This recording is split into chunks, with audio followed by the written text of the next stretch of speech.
And I had offered Rob an opportunity to speak to you about feeding and swallowing issues, just sort of basic information, and then answer any questions that you may have. And Rob's taken me up on the offer. My apologies for being late. I got a little lost around here. Even though I live locally, I haven't been this far up in the hills of Ross. So welcome. I have handouts. I have 20, so you may need to do some sharing. Let's see yours. Okay, great. Are there any, are any of you medically trained personnel such as RNs or LVNs? Okay, great. All right. Well, thank you. Oh, great. And I had asked Rob to bring in some thickener. Okay.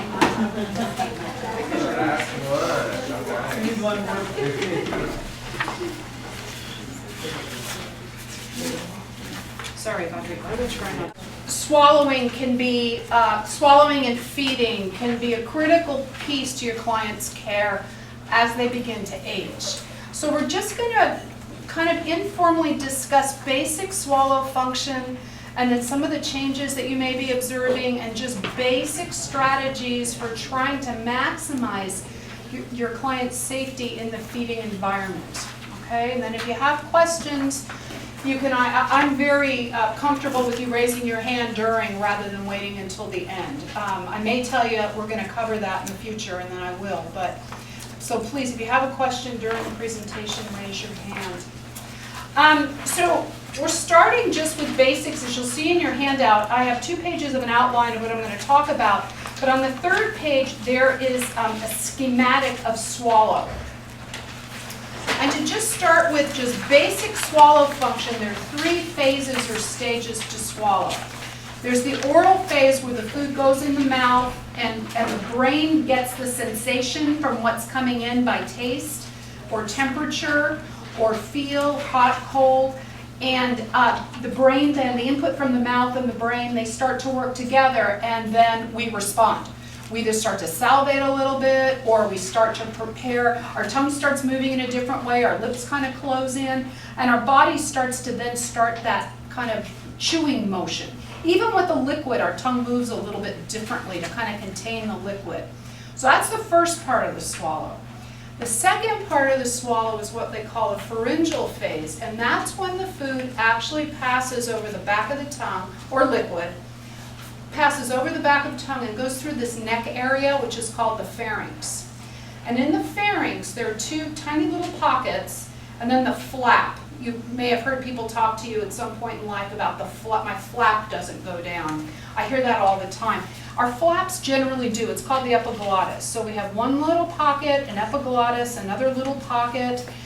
And then at the bottom of that second little pocket is the opening to the 3rd phase of the swallow, which is the esophagus. And that's the long muscle tube that once food and liquid enters the top of the esophagus, pushes it through to the stomach. So most of us, if we complain about heartburn, or if you know folks that are complaining about heartburn, they're generally complaining about some kind of irritation in the upper stomach, but really more in the esophagus. With your clients, typically when we talk about a swallowing problem, we're talking about problems that occur in the oral phase and in the pharyngeal phase. They may or may not have some issues with the esophagus. That's a separate body function, if you will. The esophagus is a muscle system. The pharynx through here is a pressure system that pushes food and liquid through those 2 little pockets to the opening of the esophagus to get that muscle action going. Now, as you can tell from your pictures, in fact, let's look at those pictures. What we call bolus, or the food item in these pictures, is going to be a white color. So if you look at the second picture, I'm sorry, the second picture has this big white bulb in it. That is going to be the food or liquid entering one of those pockets. And then this 3rd picture is the food or liquid entering that second lower pocket. And then the fourth picture is when it actually starts to go through the opening to the esophagus. And then the fifth is when the food's going through the esophagus to the stomach. Now, the danger piece to swallowing happens in this neck area, because the opening to the airway, the breathing tube, is right next to the opening to the esophagus. So it is very easy for folks that have weakened swallowing muscles for whatever reason, and there's hundreds of reasons to have weakened swallowing muscles, to have that food or liquid get sort of stuck in here or not move through here and then fall into the airway. And if it's a big piece of meat or a chicken, you're going to have asphyxiation. You're going to have the airway blocked, so no oxygen's getting to the brain, and that can and does result in death. Often when that happens, if you're at a restaurant and you see someone choking and grabbing for neck, that's usually the sign that, they want someone to come over and do the Heimlich maneuver. And that's a different course. I don't know, are you all certified and trained in providing that? Okay, so you've had that training. So the goal when feeding folks that have swallowing challenges is to limit opportunities for asphyxiation. There's another occurrence called aspiration that can occur to folks with swallowing problems when the food or liquid goes into that breathing tube but doesn't necessarily block it. And it may even be little drips of liquid with every swallow or little drips of saliva with every swallow. And if the lungs get enough of that in, ultimately the lungs can start to develop an infection and ultimately full-blown pneumonia. And how soon that occurs is completely dependent on the person. Every one of us in this room, if we have some chronic aspiration occurring, would develop pneumonia at a different rate. It all depends on our overall medical condition, if we're if we're walking around, if we're talking, if we get exercise so that our lungs are expanding, and how well the lungs take that foreign matter. So in the case of your clients, you may start to have a client that perhaps is a little older that may start to develop some of these respiratory symptoms long before you're concerned about an asphyxiation risk with this client. So just kind of things to be aware of, and we'll talk about some more things to be observant of in swallow behavior that might alert you to the need that your client needs a little more of an intervention. Do I have any questions so far? Okay.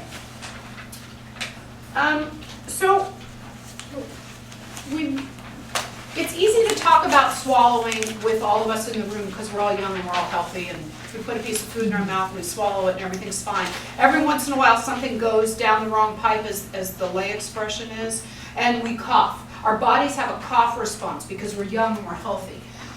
But for folks that have neurologic involvement, or developmental delays, or developmental challenges, or in the general population, strokes, or any kind of neurologic event that weakens or interrupts the brain's ability to communicate with all of the innervations and muscles in giving input and sensation to these swallowing muscles in here, the swallow can weaken, and then it gets very poorly coordinated. So you start to often see folks having slowness with swallow, with chewing. Maybe they lose their lip control, so liquid comes out. Often in the developmentally challenged population, they may from birth have had some different swallowing patterns. When we're born, we have that suckle response where you see a baby suck and swallow, and then we go to more, sometimes even a tongue thrusting. When we first start giving a baby little period solids, they start doing this. But that generally extinguishes over the course of months, and by 2 years of age that should be gone and they should be chewing and swallowing like we all do. In groups of folks that are born with developmental delays or challenges, that can change. That tongue thrust swallow or that suckle swallow can be pervasive through their lives. And so they learn to accommodate and swallow effectively as a child. But as we start to age, all of that starts to weaken, just like it will for us. And the research shows that at age 80, normal swallow is not the way you and I are swallowing. There's different time considerations, there's different coordination considerations, and there's a measure of what they call normal amounts of aspiration that occur. And with your clients, that might actually occur sooner than age 80. If you ask any speech pathologist, they'll tell you in the standard population, we start to see changes in swallow around age 40. We'll have clients start to come in and complain, even though the data shows it's age 80. So you can imagine with groups that have had some developmental challenges and perhaps have always had a different swallow pattern, as they age, you're going to get more and more weakness and less of the brain's ability to kind of coordinate how the tongue moves and how the brain responds to sensation. So what happens? They may not be able to swallow the way they did 10 years ago, 5 years ago, 3 months ago, last week. And in the course of that, they may start getting more liquid going into the lung, they may start having more choking, their appetite may decrease, and then you're discussing some different issues in your care conferences. You're talking about, Mr. Smith has lost 10 pounds over the last 3 months. Or Mr. Smith, we're only able to really get, a small portion of dinner into him before he doesn't want to eat anymore, before he's turning his head away, before he's saying no to the spoon. Or in some cases, that whole ability to chew is really slowly winding down. And client may start to spit out the solid food. There's all different presentations. So in that regard, what are some things that you may need to be mindful of? And again, do you care conference? Well, we don't call them care conferences, but we do have meetings. You have meetings, yeah. Every facility calls their team meetings something different. So in your meetings, team meetings, these are the kind of things that you want to bring up along the hierarchy. If you start to observe some of these changes, and you start to see that intake's lower, or you start to see they can't take the same amount of textured foods. Sometimes it starts with green beans, believe it or not. I don't know if you guys serve green beans, but I hear the green bean complaint all the time. And I happen to see a lot of folks from group care homes. And for whatever reason, green beans, because I think there's some string in it and they're really difficult to masticate, sometimes that's one of the first things that folks start to have trouble with, that the care providers will notice that. They used to be able to chew green beans pretty effectively, and then all of a sudden maybe they have a little cough, a little throat clear, then it progresses to the green beans are stuck in the side of the cheeks, call that pocketing or swirling, or then they put the green beans in their mouth and they seem to chew a little, suck the liquid, and then spit the green bean out. So I don't know if you've had any green bean examples in your facility, but in your home here, but green beans are something to be a little mindful of. So any questions so far about things to be observant? Just a comment, and I think another thing that we see with our population is not necessarily having the ability to monitor how much they're putting in their mouth as well, and that's another thing I'm going to talk about in a minute. I think that's it. That is also something that tends to alter with age, and folks often have, we call them shoveling. It has a term. It's called shoveling behavior. And those shoveling behaviors, really taking large scoops of food, or if you're doing finger foods, large finger foods, putting them in. Liquids, taking the whole, if they're able to hold cup themselves, whole cup of liquid up, so that you're getting a lot of loss of the liquid from the mouth. They're not actually swallowing much. Most of it's coming down their shirt. And so we'll talk a little bit about some ideas for the shoveling behaviors and see kind of what you've been doing. So any other questions about that? So now that you have sort of a sense of what normal swallow looks like, and then as swallow changes, we want to kind of talk about best techniques when you're eating and feeding. So if you look on the first page of your handout, it's 3A. Positioning is critical. So for all of your clients, I'm hoping everyone's eating in a central dining room in chairs. Is that? Yeah. And I know for some clients, that may not always be the best location for them to have meals. I don't know if you have clients like that. You know, we do have a couple of individuals that will eat breakfast, I think primarily in their room. Okay. They have little kitchenettes in their room, that sort of Okay. thing. For the most part, everybody eats in a dining room like this. And for some clients, sometimes you have to structure what's going to work optimally for behavior purposes, and that's understandable. But if you're in a central dining room that enables a lot of care providers to be present at one time, and then you're really able to observe with consistency how positioning is being maintained.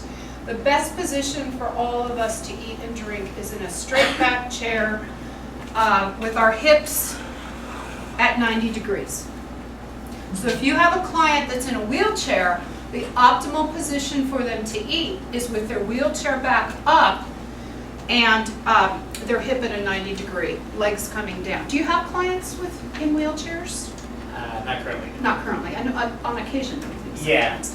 And I'd like to address the wheelchair because for some of you, this may not be the only care home you're working in, but there may be other care homes. And if you do have clients in wheelchairs coming in, sometimes they have fancy chairs that allow them to tilt in space.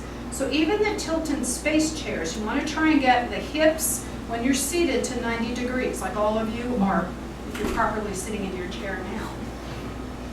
And what that does is it enables all of these swallowing muscles with the back and the esophagus to be in alignment. Okay? Sometimes head positioning can be a challenge, and I don't know if you have any clients currently where they're, that have heads that are difficult to kind of keep in a neutral position, or if they're choosing to swallow with heads back. Some clients choose to swallow with heads forward. Head positioning can be tricky, and it's tricky to correct. If you have a client that is choosing to eat with head back, you have to be kind of really mindful if they're starting to have difficulty with the food textures that you're presenting. And what I talked about earlier, you're starting to hear a wet voice. You're starting to see that they're kind of spitting some of the food out, or they're starting to cough and choke. Or with clients that are starting to choose to swallow in a head forward position. Head forward is a little more natural position. As we age, we all start to swallow with our heads forward. If you ever notice grandparents or great aunts and uncles at the dinner table, as they start aging, their head will come more and more forward, and that's just how our bodies accommodate for some of the changes in our cervical spine. So with those clients, you have to kind of be mindful of, is that position of their head really enabling them to swallow safer? Things that you would be looking for: coughing, choking, food coming out of the mouth, lip control being poor, or just a real wet